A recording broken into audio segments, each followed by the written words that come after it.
Hi everyone, welcome back to DK Sharma education hub.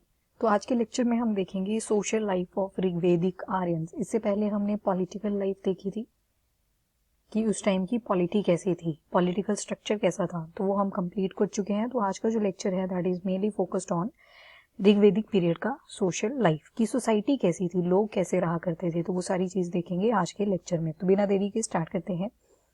तो first of all यहाँ पे भी अगेन आपको टर्म्स का पता होना चाहिए, और टर्म्स का मीनिंग अगर पता चल गया तो आपको जो सोसाइटी का टॉपिक है दैट वुड बी क्लियर। पहली जो आती है यहाँ पर टर्म दैट इज द कुला। कुला का मतलब होता है फैमिली। फैमिली को अगर कुला बोला गया तो जो फैमिली का हेड हुआ करता था उसको बोला गया कुलापा। ज्वाइंट फैमिली सिस्टम था, इकट्ठे रहा करते थे, जनरेशन ऑफ जनरेशन एक साथ रहा करती थी। पेट्रीलिनियल था, मतलब पेट्रिक जो पेट्री है that is basically a Latin word, और लैटिन वर्ड है इसका मतलब होता है फादर।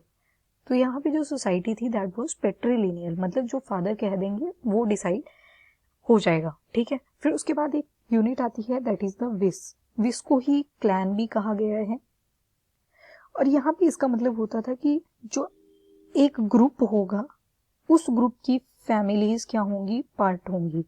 तो हर एक फैमिली उस ग्रुप का पार्ट हुआ करती थी इस तरह से, और ये पूरा क्या बोल दिया जाएगा, एक विस। अब जो जना जना ये बहुत सारे ग्रुप्स जब आपस में मिलेंगे, उन ग्रुप्स के अंदर फर्दर फैमिलीज थी तो उसको क्या बोल दिया जाएगा, जना। जना का लिटरल मीनिंग था पीपल, तो यहाँ पे बहुत सारे ग्रुप जब जुड़ जाएंगे तो उसको बोला जाएगा जना। तो मतलब जना जो है that is a broad term. Largest unit, largest social unit बोल सकते हो आप। आई जस्ट होप आपको ये टर्म्स क्लियर होगी। इसके बाद नेक्स्ट आता है कि सोसाइटी में जो कंडीशन थी विमेन की वो कैसी थी। तो बहुत अच्छी कंडीशन थी। कैसे पता चलता है, क्योंकि जो विमेन थी उनको एजुकेशन अलाउड थी। ठीक है, कोई हमें सती सिस्टम नहीं देखने को मिला, कोई एविडेंस नहीं देखने को मिला, ना ही हमें कोई चाइल्ड मैरिज के एविडेंसेस देखने को मिलते हैं। लेविरेट मैरिज हमें देखने को मिलती है। लेविरेट मैरिज में क्या होता है, फॉर एग्जाम्पल अगर कोई वेमेन है और उसके हस्बैंड की डेथ हो जाती है, उसके हस्बैंड की डेथ हो जाती है, तो जो हस्बैंड का छोटे वाला ब्रदर था, यंगर ब्रदर, उसके साथ इसकी शादी करा दी जाएगी, मतलब भाभी की शादी देवर से करा दी जाएगी। तो that is a levirate marriage, और ये चीज कई जगह पे आज भी चलती आ रही है। ठीक है, still a feature of continuity, आज भी ये कॉन्टिन्यू है, बहुत सारी जगहों पे ये किया भी जाता है। ठीक है, levirate marriage. After that window remarriage, तो यहीं से पता लग गया ना, विडो रीमैरिज की विडो हुई पर दोबारा से मैरिज कर दी। लेविरेट मैरिज से पता लग रही है ये चीज। और अगर यंगर ब्रदर नहीं होता तो किसी और से भी शादी करवा दी जाती थी। मतलब in short we can say कि जो विडो रीमैरिज थी दैट वाज अलाउड। ना ही हमें कोई पर्दा सिस्टम देखने को मिलता है। फिर हमने 4 असेंबलीज पढ़ी थी, सभा, समिति, विधाता, गणा। तो उनमें भी जो वुमेन थी स्पेशली अलाउड थी कि दे कैन पार्टिसिपेट। तो वुमेन की कंडीशन हम बोल सकते हैं कि अच्छी थी। मोनोगैमस हुआ करती थी शादियां। मोनोगैमस का मतलब होता है सिर्फ एक हस्बैंड और एक हस्बैंड की एक वाइफ। ठीक है, बट कुछ इंस्टेंसेस में पॉलीएंड्री मतलब मल्टीपल हस्बैंड्स और पॉलीगाइनी मल्टीपल वाइफ्स ये भी देखने को मिलता है, बट बहुत रेयर था। ठीक है, इतने ज्यादा इंस्टेंसेस नहीं थे, बहुत रेयर थे। Alright, I just hope women की कंडीशन कैसी थी ड्यूरिंग द ऋग्वेदिक पीरियड वो आपको अब क्लियर हो चुका है। और ये बोला जाता है कि जो डिमांड थी ना ज्यादा, वो किसके लिए थी, वो लड़के के लिए हुआ करती थी, फॉर बॉय। पेरेंट्स चाहते थे कि लड़का ही हो। ये इसलिए नहीं, जेंडर डिस्क्रिमिनेशन नहीं थी यहाँ पे, जेंडर डिस्क्रिमिनेशन नहीं थी, ऐसा कुछ नहीं था, बट रीजन था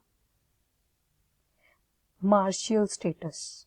मार्शियल स्टेटस का मतलब है कि उस टाइम पे लड़ाइयाँ इतनी होती थी, उसके लिए फिजिकली बंदा स्ट्रांग चाहिए होता था। तो आपको पता है इफ कंपेयर टू बॉयज को अगर कंपेयर करें गर्ल्स से, तो बॉयज का जो हीमोग्लोबिन होता है that is more if compare to the girls. तो उसी की वजह से जो बॉयज होते हैं उनमें फिजिकल स्ट्रेंथ ज्यादा होती है if compare to the girls. तो इस वजह से बॉयज की चाहत रहती थी पेरेंट्स को कि हमारा जो अगली जनरेशन हो उसमें क्या आए, लड़का ही आए। ऑक्यूपेशन की बात करें तो it was not based on the birth. ठीक है, बर्थ की बेसिस पे नहीं करता था। फॉर एग्जाम्पल कोई पुरोहित है, पुरोहित का एक लड़का पैदा हो जाता है तो वो उसकी मर्जी है, वो ट्रेडर भी बन सकता है, वो चाहे तो फिर से पुरोहित ही बन सकता है, वो चाहे तो वो वॉरियर भी बन सकता है, that was completely his choice. तो यहाँ पे बर्थ के बेसिस पे नहीं देखने को मिलती जो ऑक्यूपेशन है। अब ये पता कैसे चला हमें कि ऑक्यूपेशन बर्थ के बेसिस पे नहीं थी? एक हाइम लिखा गया है कि I am a poet, my father is physician and my mother grinds grain. अगर देखो इसमें पूरा देखिए, आई एम अ पोइट तो राइटर है, तो ये तो फर्स्ट रैंक पे आना चाहिए था। My father is physician, doctor है, सेकेंड पे आता। My mother grinds the grain, तो ये थर्ड पे आता। तो मतलब डिफरेंट ऑक्यूपेशन है, किसी की भी सेम नहीं है ना। यहाँ पे दिख रहा है हमें कि किसी की भी जो है वो सेम नहीं है। तो यहाँ से पता चलता है कि यस, कि वहां पे कोई ऐसा वर्ण सिस्टम नहीं था। आई जस्ट होप यहाँ तक आपको क्लियर हो गया। ऑलराइट, उसके बाद वर्ण सिस्टम की बात करें तो वर्ण सिस्टम में क्या था? अगेन कोई वैसा रिजिड वर्ण सिस्टम नहीं था, बस एक छोटी सी बात बोल सकते हैं कि जो ऑक्यूपेशन थी वो अपनी मर्जी से करता था बंदा। तो कहीं ना कहीं जो सोसाइटी थी दैट वाज इगैलिटेरियन। इगैलिटेरियन मतलब थोड़ी बहुत इक्वल थी, थोड़ी बहुत इक्वालिटी थी if compare to the later Vedic period. अब देखना, अब जैसे ये बहुत अच्छा है ना ऋग्वैदिक पीरियड, काफी आइडियल सी सिचुएशंस हैं, लेटर में ये चीजें डिक्लाइन कर जाएंगी तो वो वहीं पे देखेंगे। No division of people, although नहीं थी बट थोड़ी सी डिवीजन तो देखने को मिलती है।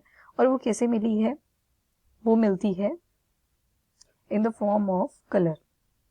कलर के बेसिस पे सिर्फ इतनी सी डिस्क्रिमिनेशन थी, जो आर्यंस आए थे ना, और जो पहले से दासाज रह रहे थे इस एरिया में, जिसको दास्यूज भी कहा गया है, स्लेव्स। और तो जो आर्यंस थे वो बोलते थे कि देखो, अरे